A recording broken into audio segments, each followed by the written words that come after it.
Lo que me hizo realmente como entrar en calle fue una galleta que me dio un muchacho. Me dio una galleta y me rompió un collar que yo tenía.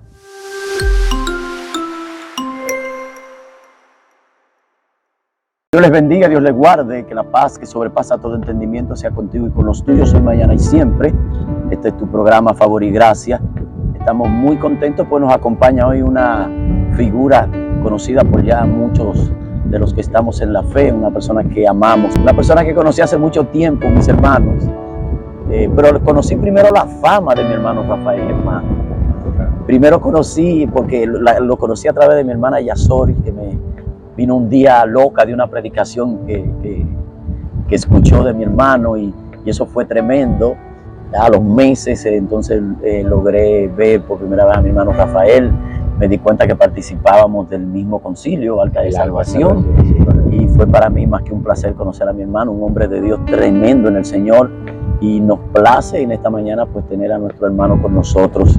Quisiera que él se presentara. Amén, amén. Sí, gloria a Dios, muchas bendiciones múltiples para todos los oyentes que estén por ahí.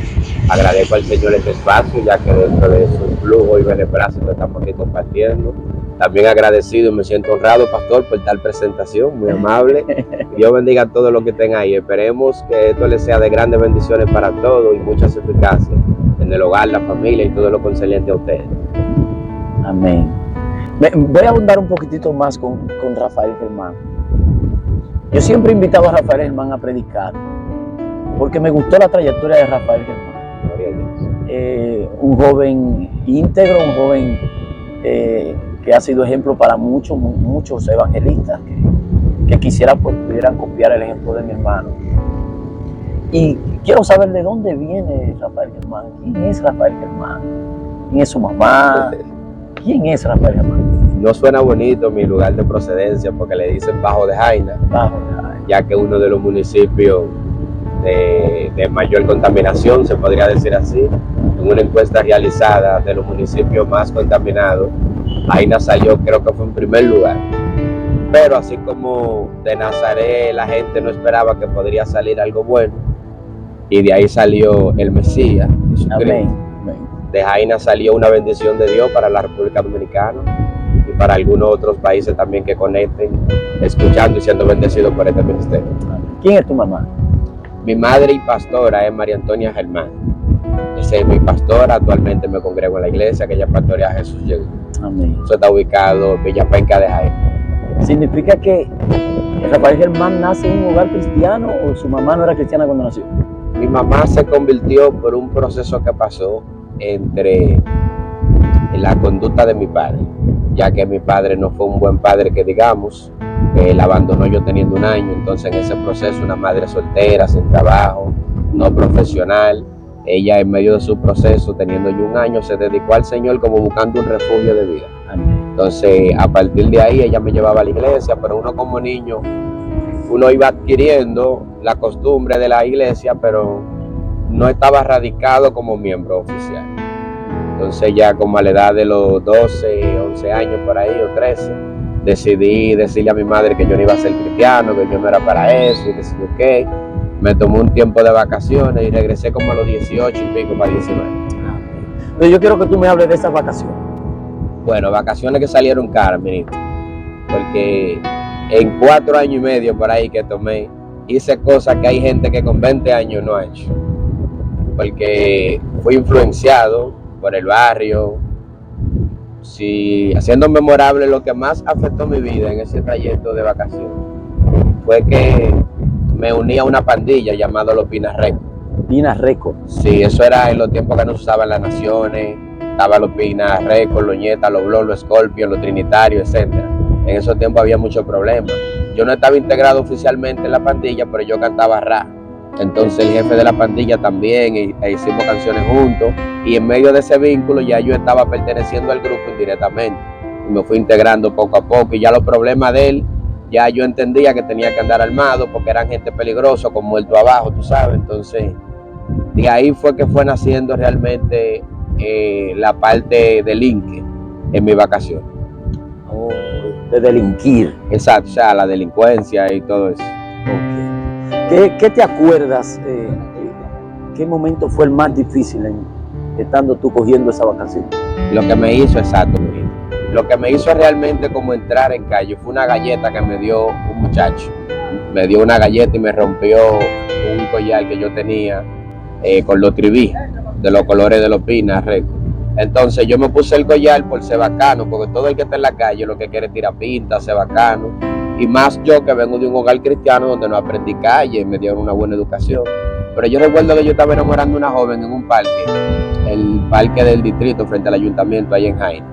Y yo estaba enamorando a esa joven y llegó un tipo ahí, me reservo el nombre, y sacó una pistola y me dijo, ¿y eso? Sabes que tú tenías que identificarte y eso era por zona, tú tenías que hacer la seña. Entonces yo no sabía nada de eso, yo tenía el collar, era por ser bacano. Y me dijo, ¿y eso? ¡Pam! Y me dio una galleta y me lo rompió delante de la tipa. Y casi me macarea también con la pistola. Entonces después de esa vergüenza la muchacha salió corriendo y yo me sentí mal y eso fue como una herida. Y yo entendí que en la calle el que no hace le hacen y ahí fue naciendo como ese odio y me fui como dedicando más a lo que es la rabia y la cosa fraudulenta de esta vida. ¿Tú entendiste que tú necesitabas una banda que te protegiera también? O que ser parte de, porque quien te golpeó parece que era alguien de una banda. Exacto. ¿Cómo te digo? Ellos, o sea, como que esa acción, ese golpe me introdujo. Eso fue como la gota que llenó la copa. Porque realmente yo necesitaba hierro también. Porque esa gente, tú sabes que ellos tenían su hierro, cuando digo hierro es su pistola, su armadura. Entonces al darme ese golpe, yo entendí que yo también necesitaba tener con qué defender. Okay. Entonces me fui integrando poco a poco, tiempo después fue que me interesé en tener un arma de fuego y así. Pero sí, eso tuvo mucho que ver. Porque entonces sentí como que necesitaba también estar a la altura del mismo que me dio el golpe. O sea que el cristiano, las personas hablan mucho de banda, pero no saben en realidad qué son estructuras. ¿Cuál es el funcionamiento? ¿Para qué se crean las bandas? Porque yo mucho no sé de eso. ¿Para qué son las bandas? Bueno, en un aspecto espiritual, el diablo gestiona todo eso, Señor lo reprenda, buscando una manera de facilitar que se pierda mayor cantidad de personas lo más pronto posible, porque eso es muerte segura. Allá, por ejemplo, en Quema, que era donde radicaba eso, lo que es quema, por no decir la otra palabra, allá en Jaina, que todos los jaineros saben lo que es. En un tiempo, cuando Quema estaba fogón de verdad y candente, todos los días había un tiroteo, todos los días 2 muertos, 3 muertos, 4 muertos. Hay un lugar que le dicen los rieles, por donde estaba el punto de un difunto, un hombre, no sé si está vivo, llamado J, el punto más famoso de Jaina, que ahí no entraba ni la policía.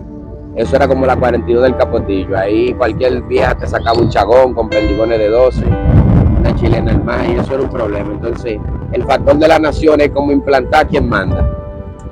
Este territorio nos pertenece a nosotros, un ejemplo, y si llega otro infiltrado, tiene que reportar por qué entró o sacar. Es decir, que ellos se identificaban por señas, por me parece un collar. Los collares y los colores. Collar y colores. El tipo de tribí y los colores del collar. Okay. Exacto. Y también algunas señas también. Algunas señas. Rafael Germán, yo le voy a hacer una pregunta a Rafa. Me gustaría que se sintiera mal. No, adelante, estamos abiertos. ¿Podemos ser abiertos? Estamos abiertos. Porque yo estuve un tiempo en la calle, no a ese nivel, pero ¿llegó alguna vez, Rafael Germán, a consumir drogas? Sí, realmente sí, pero lo hice más por probar, no porque en eso estuvo mi pasión, ¿sabes? Si ellos se lo encontraban raro, yo lo hice más por probar, y no todo, pero alguna cosa sí llegué a probar. Pero ellos, había muchas cosas que ellos hacían que yo no las podía hacer, porque aparte de tener una buena formación, mi madre ya me había entregado en eso. Recuerda que mi mamá se convirtió por la causa que te expliqué de mi padre, y yo recuerdo que ella le dijo al Señor que yo le pertenecía a él. Amén. Incluso, voy a tomar esto aquí para anexarlo a la respuesta de tu pregunta. Mi mamá no podía tener hijos tampoco, porque había perdido 2 antes de mí. Entonces, cuando estaba embarazada de mí, el médico le dijo, si lo tiene, vivirá uno. O vive él y muere usted, o vive usted y vive él. O sea, que era algo como complicado. Entonces ella se arriesgó y ella le dijo al Señor, si tú permites que yo tenga este hijo, te lo voy a entregar a ti. Gloria. O sea, que ya yo estaba bajo un pacto y una promesa. ¿Tuvo más hijos tu madre, Gloria? No tuvo más. O sea, que no pudo tener antes ni posterior. Pero es una bendición para mí. No pudo, todavía ella lo intentaba hace años con mi padrastro y no podía. Ahora, sale una pregunta tremenda. ¿Y tu mamá en medio de tus vacaciones? Sufrió mucho. Ahí fue que empezó la crisis con la presión y eso. Ella le dan ataque con la presión y ahí fue que comenzó todo. Pero aún así nunca dejó de orar por mí. ¿Qué edad tú tenías en ese tiempo?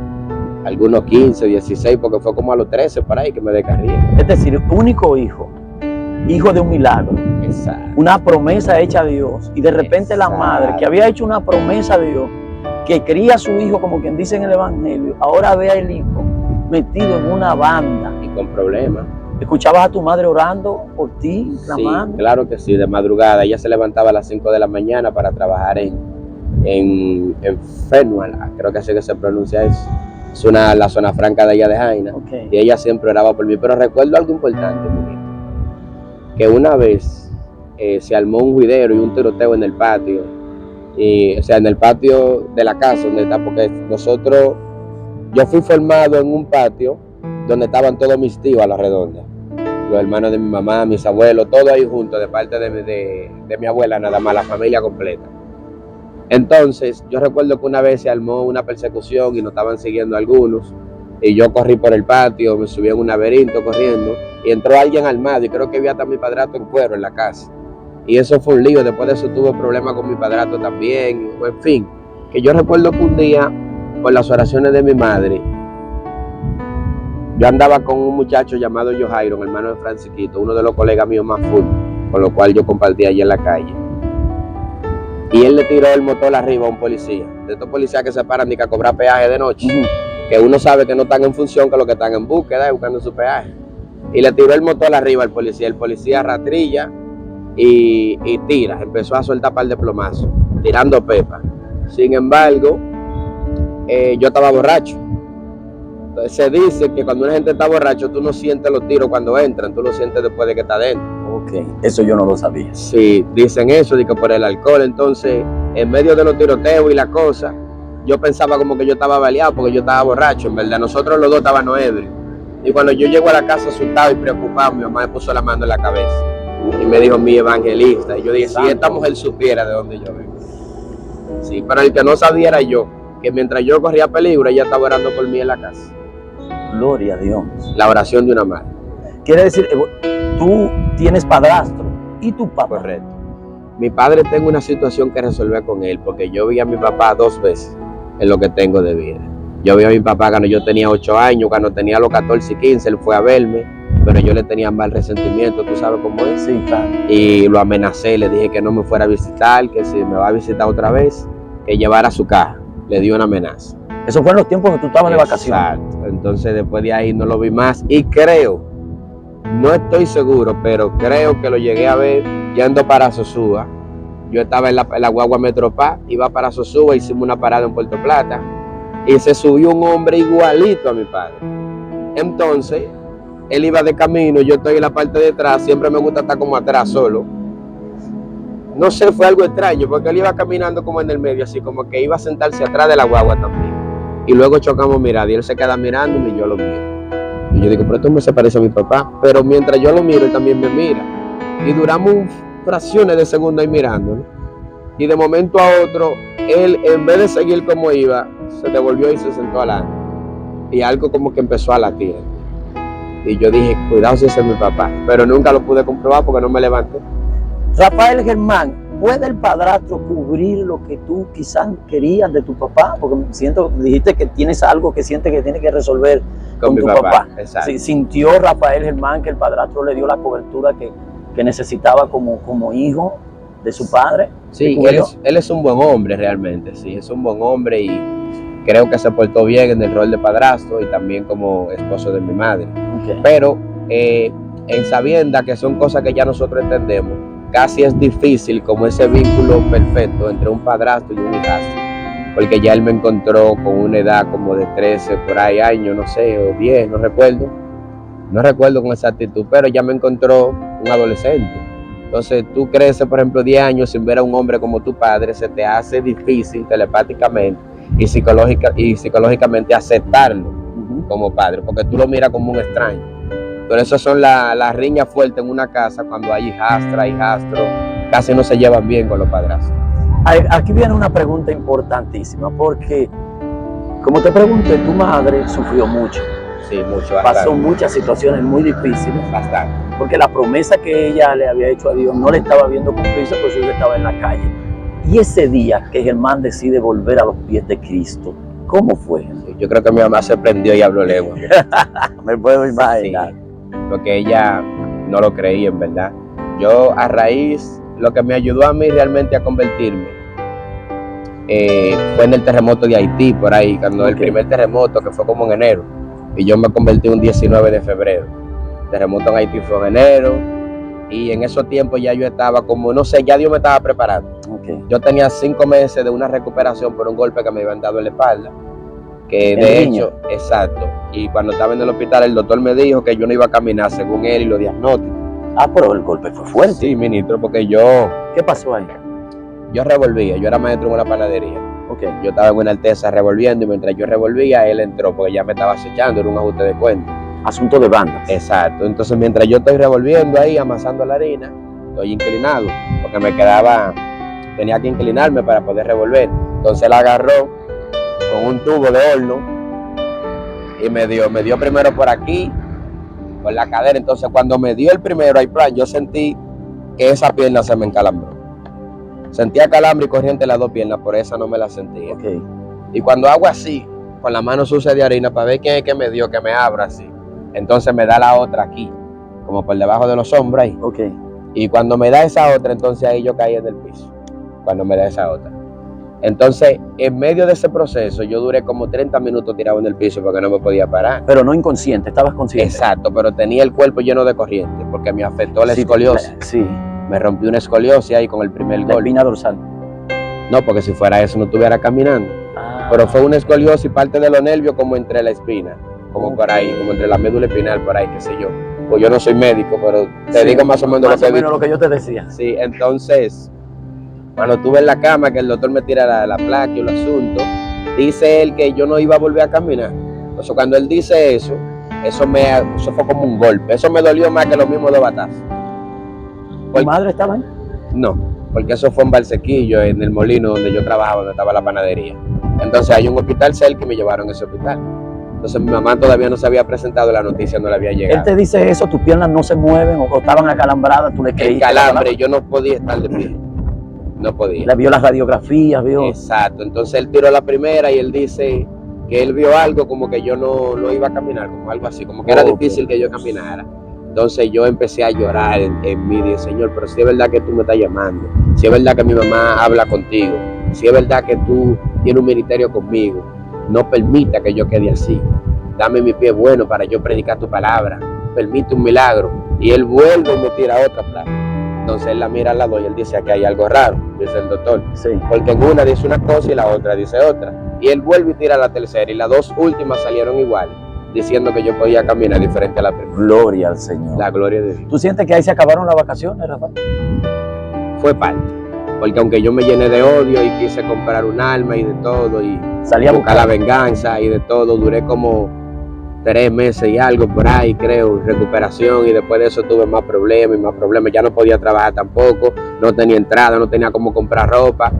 Algunos me decían que me ponga a atracar, pero yo nunca quise proceder a eso. Iba a un primer atraco y después me devolví. ¿Por qué te devolviste? Porque sentía como que eso no era lo mío. Yo no sé cómo explicarte. Dios siempre me tenía como un puñado. A veces yo estaba en la playa de Jaina, donde se armaban los tiroteos, en el parquecito, lo más famoso de Jaina, y yo estaba ahí, de momento se metía una tipa, qué sé yo, y un coro, y yo me movía de que hacerle coro a la tipa y se armaba un tiroteo, y morían 2, 3, 4, 5, 10. Dios me movía antes del tiroteo. O sea, algo que yo no sé cómo explicar eso. Yo siempre he creído en las oraciones de las madres. Sí, es verdad. En la intercesión, yo le predico a la iglesia, le hablo a los hermanos sobre lo que es una madre intercesora. Yo eso creo que tu madre intercedió tanto delante de ti que la promesa te perseguía. Sí, la gloria de Dios. Entonces, pasado el problema, el trauma, el golpe, viene la conversión. 3 meses después. Ese golpe me lo dieron como en noviembre, por ahí entonces pasa noviembre, diciembre, enero y febrero, 19 de febrero. ¿Qué pasó esa noche para volver a los pies de Cristo? ¿Qué sucedió? Bueno, yo tuve varias experiencias raras. Lo primero es que fui a una fiesta de palo. Entonces, en esos tiempos de vacaciones, yo no estaba trabajando ni nada, pero fui a una fiesta de palo como para hacerle coro a los amigos míos, porque yo no creía en eso, a mí no me gustaba ir a esos prillés. Fiesta de palo es fiesta a los demonios. Sí. Hay gente que fiesta a los demonios. Sin embargo, no me gustaba eso. Yo lo que creía era en iglesia. Aunque yo estaba descarriado, yo sabía que Dios existía y sabía que yo tenía que servirle a Dios algún día. Amén. Entonces, cuando voy a la fiesta de palo, hay unos brujos, hay gente montado, que si yo qué, que el otro, hay gente en el piso. Mucha diablura como se hacen ahí. Entonces, el brujo superior se queda mirando. Él me mira y yo lo miro. Y él dice en el grupo, a ese joven que entró ahí, sáquenlo, que él no puede estar aquí. Y me hizo pasar una vergüenza, todo el mundo se quedó mirando. Y yo le digo a Francisquito, y a uno de los que no sabía nada. Y yo le digo a Francisquito, ¿qué pasó? Me dijo, no, ya habíamos venido, no sé, tú no le caíste bien. Y yo no entendí nada. Pero luego aquí orando, Dios me hizo entender lo que era. Que cuando uno está sellado bajo una promesa, hasta los demonios ven eso de lejos. Pero yo pensaba que, porque yo he escuchado eso antes, y yo pensaba que eso era decir de la gente, pero he escuchado seriamente que cuando alguien tiene un llamado de parte de Dios, los brujos no logran o lo ven. ¿Qué es lo que ellos perciben? ¿Qué es lo que tú crees que ellos perciben? Exacto, lo que La pasa presencia es de Dios alrededor de ti. Ven un espíritu enemigo. Yo he testificado mucho sobre mí, ni siquiera he entrado a la Biblia, pero voy a entrar a un verso bíblico. Por ejemplo, Pablo dijo en Gálatas 1:15, dijo, agradó a Dios cogerme desde el vientre de mi madre y revelar a su hijo para ser apóstol a los gentiles. Entonces, Pablo dice que Dios lo escogió desde el vientre, pero él no nació haciendo un bien, porque cuando él nace como judío, criado como ciudadano romano en la ciudad de Tarso, se le aprendió la secta, esa dogma farisaica, y persiguió a los cristianos, hizo mucho mal. El mismo Cristo le sale al encuentro y le dice, ¿por qué me persigues? Entonces, si Dios le cogió desde el vientre, ¿por qué él terminó persiguiendo a Jesús si ya Dios lo había cogido desde el vientre de su madre? Él tenía el propósito, era escogido, pero estaba atado. Entonces, Cristo tiene que desatar que ya el Padre cogió en el vientre para que ese atado sea libre. Santo Dios. No sé si me hago entender. Esos son asuntos totalmente espirituales. Sí. Rafael. Pues hay profundidad en la Biblia, en verdad. Porque hay gente que son escogidos pero están atados. Son profetas pero están atados.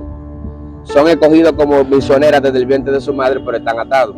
Tiene Cristo que desatarlo y decir, el Padre te marcó en el vientre, ven, que tú no vas a ser libre. Porque el que el Hijo libertare será verdaderamente libre. Sí. Yo te conocí, porque cuando Yasori se acercó a nosotros, me habló de ti, la fama tuya. No, yo estaba en mi apogeo, porque Sí. había muchas liberaciones en Elizabeth. Pero a mí me llegó, fue una visualización cuando ella me dijo, ese hombre vio un espíritu de caballo con alas de murciélago. Para reír, ministro. Padre, te amo. ¿Todavía tú estás fluyendo así? ¿O No es eso fue igual. al principio? O sea, los dones están ahí, la dimensión también, porque yo sigo con el mismo discernimiento, pero realmente, honestamente, que yo me caracterizo por ser sincero y hay que ser abierto. En esos tiempos, la intensidad en ese fluir no es igual al de ahora. Porque en esos tiempos, ministro, dime tú, yo paraba metido 9 y 10 horas trancado en un cuarto, sin compromiso de mujer, ni hijo, ni nadie. Yo no tenía que pagar casa, nada de eso, no es lo mismo que ahora. Mira, cuando te conocí y vi cómo Dios te usaba, yo pensaba que tú eras brujo. Ay, mi madre. Que tú venías del mundo de la brujería. Y te lo voy a decir que hay muchos de los televidentes, de los que van a ver este video, que piensan que sí.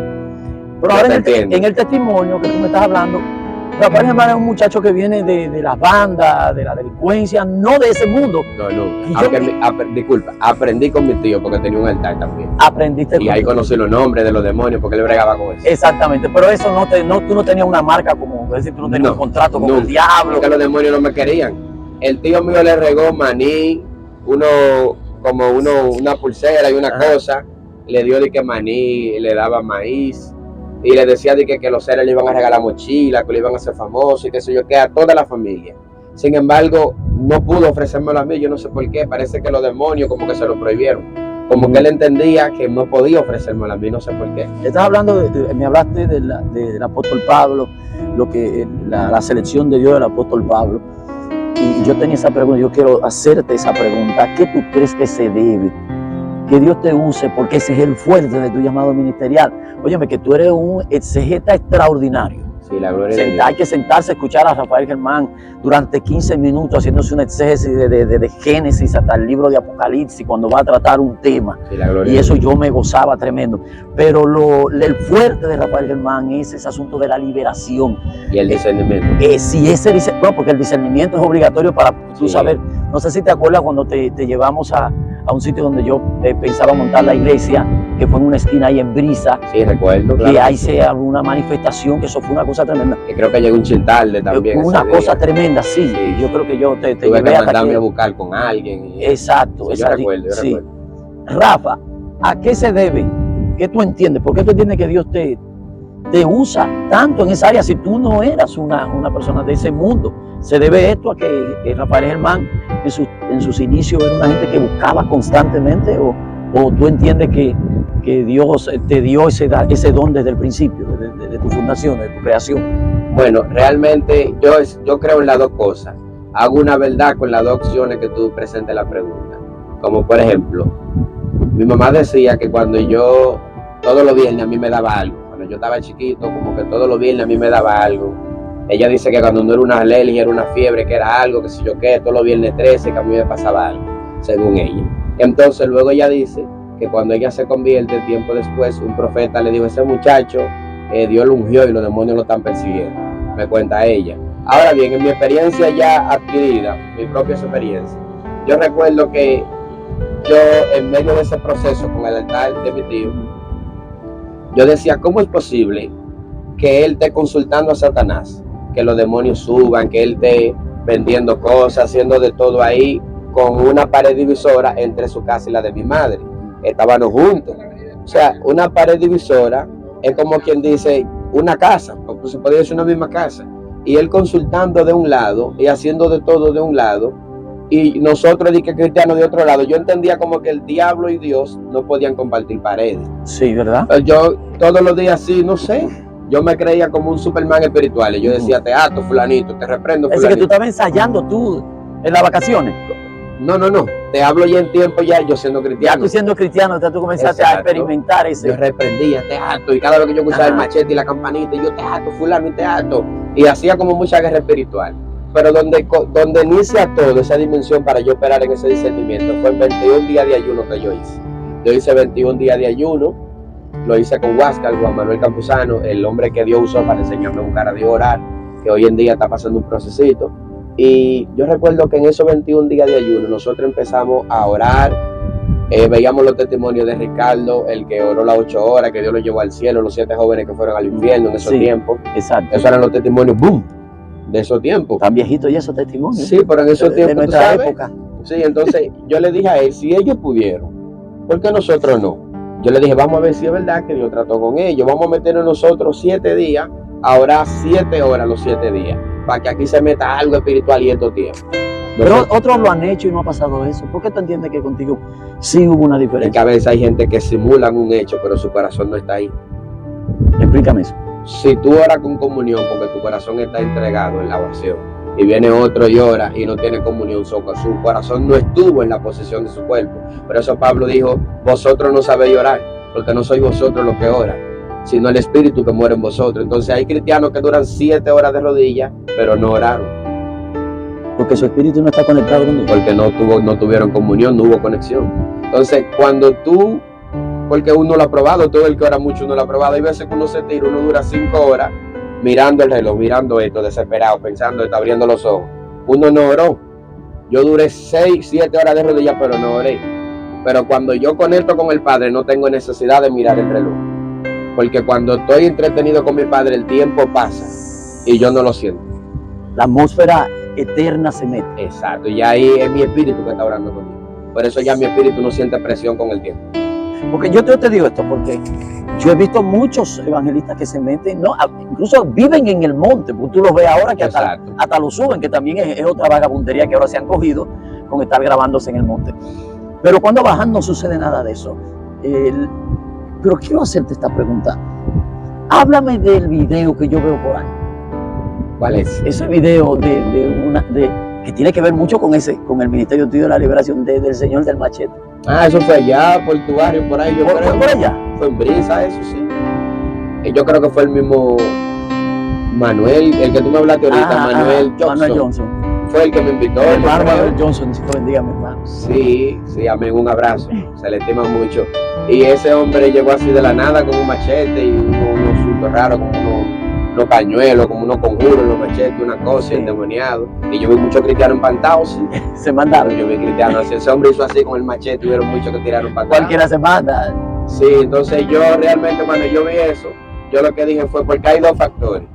Hay demonios que se manifiestan porque tú provocas su manifestación. Ajá. Hay demonios que se manifiestan porque el fuego de Dios se derrama y la candela lo quema. Ok. Entonces cuando es así, tú tienes que fluir, tú tienes que saber cómo proceder a lo que se presenta. Porque cuando un demonio se manifiesta por sí solo, sin que el fuego del Espíritu Santo lo queme y sin que tú lo provoques como ministro, porque todos ministros tenemos una autoridad. Sí. Cuando es así, él tiene una intención por lo cual se manifiesta. Hay un video que corrió mucho en las redes de un demonio que me enfrentó en Batey Santana, que por primera vez en mi vida enfrentó a un demonio hablando lengua y nos pusimos a discutir en lengua y de todo un demonio que volteaba como sapo, hacía moriqueta, hablamos como dos animales los dos. Yo nunca en mi vida había experimentado una cosa así, pero Dios dio la victoria, él fue libre y se convirtió. Pero ¿por qué te digo esto? Porque cuando ese demonio también se manifestó en Batey Santana, yo dije, yo no lo provoqué, ni el Espíritu Santo tampoco, aquí hay un gancho. O es un satanista o es algo, pero hay un propósito. Ahí entra el discernimiento que tú dijiste. Exacto. Entonces en el caso del machete yo pensé lo mismo. Yo dije, este hombre viene por ahí con un machete, no hay un fuego de Dios que lo toque, yo no lo provoqué, tengo que ver por qué vino. Entonces yo seguí predicando porque hay un pleito, el predicador tiene un pleito, pues yo tengo que estar concentrado en lo que estoy diciendo, concentrado en lo que él podía hacer, sí, y concentrado en el pueblo, el tridimensional. Sí. Entonces cuando él llegó, yo lo que hice fue, Señor, voy a seguir predicando tu palabra, no me voy a detener. Y seguí predicando, y el hombre se me abrazó ahí del pie, se mió ahí, porque él estacionó. Tú predicando y él amarrado. Claro, él llegó con los machetes y lo soltó y se abrazó del pie, y empezó a orinarse ahí, hizo de todo. De otro momento se paró, después volvió de nuevo y soltó los machetes y se abrazó. Y en una vi un líder que se me estaba acercando y agarró el machete y le hizo así, marcó el terreno. O sea, como que él nada más quería abrazarse de mí, no quería más nadie cerca. Eso fue una cosa rara. Te voy a recordar, no, yo creo que tú no te vas a recordar. Yo te invité una vez frente a donde el pastor Luis Soriano. Y yo quiero hacerte esta pregunta. El pastor de Yasori, ¿no es? El pastor, exacto. Que era el pastor de Yasori. Okay. Esa noche, cuando tú estás ministrando, se manifestó un demonio que daba vuelta de contén a contén. Se iba allá y volvía aquí, pero antes estaba tirándole trompa a todo el mundo. No la podían agarrar, tú le dijiste, suéltenla, y entonces ella comenzó a rodar. Nos dieron las 11 y pico, y tú dijiste, yo voy a contar hasta 3, y cuando yo cuente hasta 3, ella se va a levantar de nuevo, porque lo que hay que hacer con ella no puede ser en 5 minutos, ni puede ser ahora. Como yo ni me acuerdo. Tú no te acuerdas. Si hay tanta es que tú has ministrado mucho, sí. Yo sé que tú has ministrado muchísimo. Y así mismo sucedió, la muchacha se levantó. Sí, gloria. ¿Por qué es que nosotros creemos que si una persona se le manifiesta un demonio, obligatoriamente el evangelista tiene que ser usado para liberarlo? Porque si no lo libera, entonces se entiende que el evangelista no cumplió con su trabajo o no estaba lo suficientemente lleno. Tienen que ser libres obligatoriamente las personas que se le manifiesta el demonio. ¿Qué tiene que pasar para que esas personas sean libres? Bueno, hay muchas opciones, porque teóricamente yo no domino nada de eso, porque yo no soy como esta gente que ministra liberaciones por estudio. Lo mío todo ha sido revelado. Ajá. Yo nunca estudié ni brujería, ni cómo ministrar liberación, nada de eso. Lo mío es como revelado, como dijo Pablo, yo no lo recibí de hombre alguno. Hay una ciencia por ahí que es demoniología. Exacto, y hay gente que lo estudia, que cómo hablar con un demonio, cómo ordenarle, yo no sé nada de eso. Es como Pablo dijo, lo que yo recibí, no lo recibí de hombre alguno. Es lo mismo. Ahora, en mi experiencia sí te voy a contestar. Número 1, si un predicador le está ministrando y el demonio se manifiesta en su ministración, el responsable a administrar liberación es el ministro que está en curso. Amén. Entonces hay cristianos que son lo que quieren es brillar, tú sabes, como acompañarse con amor, y ellos van a reprender y hacer cosas porque ellos lo que quieren es como llamar la atención. Entonces eso es lo que hace que fortalece al endemoniado. Porque los shows fortalecen los demonios, pero eso sí están todos reprendiéndole. Aunque todos tengan autoridad, el demonio se fortalece por la distracción. Entonces, ¿qué pasa? Sí tiene que ser libre, pero, o sea, en una opción sí tiene que expulsarse el espíritu, pero en otra sí tiene que ser libre. Entonces, no es lo mismo una expulsión de espíritu que una gente ser libre, no es lo mismo. Ok, espera. Por eso que te digo que es complicado. Espérate. Tú me estás diciendo que posiblemente el demonio que subió se fue, pero quedaron otros. No, sigue atado. Porque, por ejemplo, lo que caracteriza la liberación de una gente no es que el demonio salga, es que el demonio salga y no vuelva a entrar. Ok. Para que no vuelva a entrar, ¿qué debe entonces suceder ahí? Conocer la verdad. Dice venir a Cristo. Conoceréis la verdad, y la verdad os hará libre. El que no conoce la verdad siempre tendrá acceso a ese demonio a entrar en esa persona. Señores, estamos en una enseñanza tremenda hoy. Significa que si Dios me usa en la liberación de una persona endemoniada, debo de hacerle el llamado para que venga a los pies de Cristo, para que sea verdaderamente libre. Si lo dejo así, el demonio podría venir. O sea, no siempre tiene que hacer el llamado. En la parte de hacer el llamado va a depender de lo que Dios te diga. Porque acuérdate que el éxito está en ser guiado por el Espíritu. Amén. La teoría se vence porque la teoría del hombre funciona en una ocasión y en otra no. Pero si eres guiado por el Espíritu, aplicará el método apropiado por Dios para esa noche. Entonces, sí hay algo que tenemos que tomar en cuenta. Que a la persona que está ahí por el discernimiento, tú tienes que descubrir si es una brecha que esa persona le está dando. Si ella ama a ese demonio.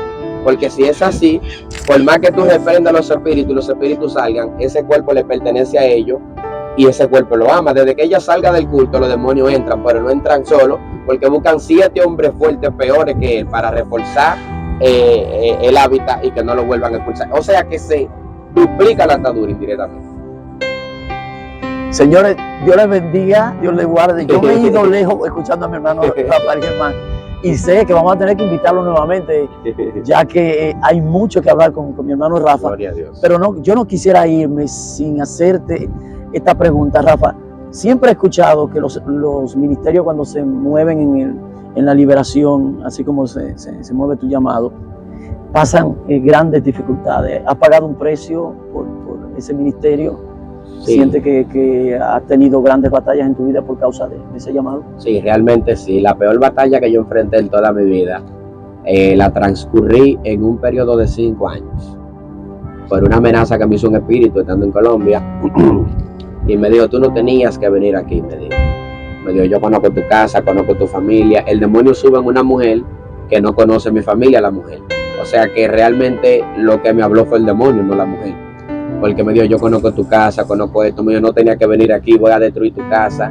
Y yo pasé la catástrofe más grande que un ministro puede pasar. Tuve robo en la casa, la mujer mía se descarrió en esos días, tuve problemas con la mamá de la mujer, problemas intrafamiliares, tuvimos que mudarnos de casa, hubo separación por un tiempo, de todo, por eso. Entonces Dios ¿Es que se pierde la cobertura de Dios o Dios lo permite para algo? No, lo que pasa es que donde Dios manda, allí Dios respalda. Y aunque la Biblia dice predicar a tiempo y fuera de tiempo, el Espíritu Santo le prohibió a Pablo llegar a lugares a predicar. Porque hay lugares que se te es prohibido por Dios ir, porque no es un escenario tuyo. Pero entonces tú no fuiste bajo la dirección de Dios. No, yo no consulté, pero sin embargo duré 5 años sufriendo porque yo veía a Dios como culpable. Espérate, porque tú le vas a mandar una bomba a los evangelistas que están ahí, que andan metidos en Colombia, México y todos esos sitios. Tú me estás diciendo que tú te moviste, pero no te moviste bajo la voluntad de Dios en el tiempo en el que Dios quería. Exacto, no consulté a Dios porque habitualmente uno casi vive respondiendo invitaciones por cumplir con la asignación ministerial, no siempre porque Dios envía a uno a los lugares. Entonces ahí es que está el mayor error de los ministros, cuando nosotros queremos hacer la cosa por nuestra propia cuenta, sin consultar a Dios primero. Antes de un rey ir a pelear sabiendo que Dios estaba con él, primero consultaba y le decía a Dios, voy a ganar la guerra. Wow. O sea, que hay que consultar primero. Me gustaría que muchos evangelistas escucharan esto, porque siento como un deseo como muy grande de los evangelistas en este tiempo, el viajar, el que digan que ya es internacional.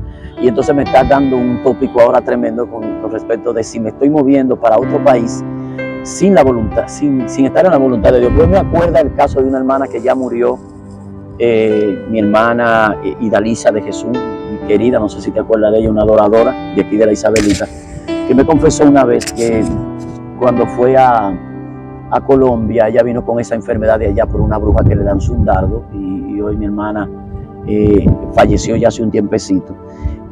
Rafa, ciertamente para nosotros ha sido más que una bendición el tenerte en esta mañana con nosotros. La gloria de Dios. Habría muchas cosas que decir, pero yo quisiera 2 cosas. Primero, que me des tu opinión respecto de cómo tú ves el movimiento evangelístico ahora, que tú entiendes que está pasando con el movimiento evangelístico. Te lo digo porque yo no he podido nunca escuchar que un pastor me haya llamado y me haya dicho, Germán me armó un desorden, Germán me creó una situación en la iglesia, o Germán me exigió dinero.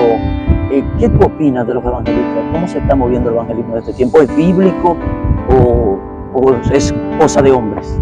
¿Con referencia al dinero o al desorden? Al movimiento en total, ¿cómo se mueven los evangelistas en este tiempo? Sí, enfatizaste hay dos factores, el desorden en la administración y la exigencia monetaria. Sí, realmente la Biblia dice que el amor al dinero es la raíz de todo mal, y Pablo dice que los que amaron el dinero cayeron en lazo del diablo. El dinero es un medio, pero no es un fin. Es un medio con el cual tú compras alimentos, suples tu casa, te compras un vehículo, pero no es un fin. Entonces el que lo ve como un fin hace de todo para conseguirlo, sí. Inclusive miente, engaña. El que lo ve como un medio lo espera como algo que tiene que buscar por necesidad. Entonces el que se sale de ahí peca. Entonces en el desorden hay un impulso egocéntrico en la mayoría de los evangelistas, que es cuando, y de hecho yo también he tenido etapas de eso, gracias al Señor la he ido quemando, pero que a veces uno hace la cosa como uno la quiere hacer, y a veces uno la hace humanamente, hasta atacando personas, llevando caprichos personales al altar, etcétera, etcétera, porque es un impulso egocéntrico que hay en un ministro, entonces lo hacen así. Pero el que es guiado por el Espíritu Santo y entiende que como tú juzgas al otro, así será juzgado, uno se pone en la condición del otro y uno no hace eso en el altar. El que es guiado por el Espíritu Santo. Amén. Yo quiero que Rafael le dé una palabra a la audiencia. Quiero despedir el programa antes de que mi hermano pues le dé un consejo a los jóvenes. Tú tienes ya más de 10 años ministrando. Exacto, 12. Es decir, que ya tú tienes una trayectoria en esto, tú no estás inventando. Exacto. Y me gustaría que le dieras una palabra a tantos jóvenes que están ahí escuchando, porque tenemos las iglesias llenas de jóvenes soñadores. Ahora, siento que necesitan ser enseñados respecto de cómo debe de manejarse ese sueño, cómo debe de crearse ese sueño. Me gustaría que tú lo dejaras con esta palabra. Dejo a mi hermano Rafael Germán para cerrar esta parte ya en el programa. Así que Dios le bendiga, Dios le guarde, su hermano pastor Johnny Rosario. Este es tu programa Favor y Gracia, mi hermano Rafael Germán. Sí, amén, amén. Mi mayor consejo es que oremos en todo tiempo. El consejo es para todo ministro, para toda persona que está encabezando un ministerio. El consejo que yo le doy de todo corazón es que oren en todo tiempo. Si alguien tiene hambre ministerial y quiere descubrir cuál es su ministerio, ore. La Biblia dice sobre todo lo que la Biblia manda hacer, la Biblia dice que oremos sin cesar. Lo único que nosotros no podemos detener en esta vida es la oración. Órele a la Biblia, conságrese, los tiempos son difíciles, en cualquier momento Cristo viene, Israel está en guerra, hay un caos mundial, hay plaga, hay peste. Nosotros tenemos que orar en todo tiempo, porque bienaventurado es el hombre que Dios lo encuentre siendo así.